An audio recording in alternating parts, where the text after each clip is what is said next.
Mindset coaching, the myth of proven success. Success in sport, business, or leadership is rarely the result of one factor.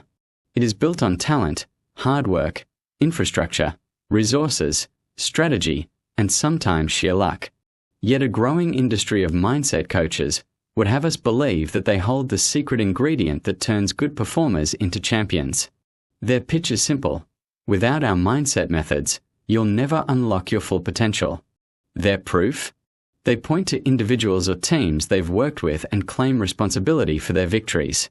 Scratch beneath the surface, though, and the story begins to unravel. Borrowed glory. The trick is in the framing. A consultant runs a workshop with a coach, delivers a session on reframing anxiety, or runs athletes through a resilience model. Later, when those athletes perform well, the coach places themselves in the narrative: I helped them win. Never mind that the team had already been training for years. Never mind the physiotherapists, tactical staff, nutritionists, or the sheer skill of the players. The mindset coach's fingerprints are suddenly everywhere in the story of success. This is borrowed glory. It's not enough to say, I provided communication tools or I introduced a mindfulness practice. Instead, success is reframed as proof of the coach's unique influence, when in reality it is impossible to prove that their involvement made any measurable difference at all. The pseudoscientific toolkit. At the heart of many of these programs is a familiar set of ideas. NLP techniques such as anchoring, reframing, and rapport building, despite decades of research showing little to no scientific support. Personality profiling tools like cognitive intentions or identity maps, often proprietary and lacking peer-reviewed validation. Integral models of quadrants and perspectives. Philosophical scaffolding presented as if it were psychology. Wrapped in glossy language about resilience, emotional intelligence, and state management, these methods sound scientific. Yet they rarely withstand scrutiny. The evidence base is thin to non-existent. Correlation is not causation. The central problem is this: just as these programs cannot prove their psychological theories, they cannot prove their influence on success. If an athlete wins a medal, the mindset coach takes credit. If the same athlete loses, the story shifts. They didn't fully apply the tools or their limiting beliefs held them back. In other words, the ideology is unfalsifiable. Success confirms it.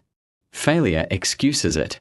The metrics of real sport psychology, performance data, controlled studies, replicable outcomes, are replaced with anecdotes and testimonials. The cost of overreach. Does mental preparation matter? Absolutely. Focus, confidence, and resilience are critical. But conflating evidence-based psychological training with ideological coaching packages is where harm begins. By overblowing their influence, mindset coaches mislead clients into thinking results can be engineered by language tricks or profiling tools. Take attention away from proven methods in sports science and psychology. Create dependency, where clients feel they can't succeed without their coach's mental models. The result is a distorted picture: victories attributed to unproven methods, defeats explained away by client failure to commit. A more honest frame. The truth is less glamorous but more useful. A consultant can, at best, offer one perspective among many. They can help clients reflect, question assumptions, or consider their performance from a different angle. But they are not the cause of championships. To pretend otherwise is to mistake proximity for causality. Sitting on the team bus does not make you part of the victory. Running a resilience workshop does not win games. And no amount of reframing, anchoring, or quadrant mapping can replace the years of training, strategy, and sacrifice that underpin real achievement. Final thought.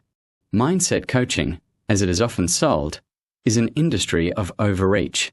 It takes unscientific frameworks, wraps them in performance language, and attaches itself to other people's success stories.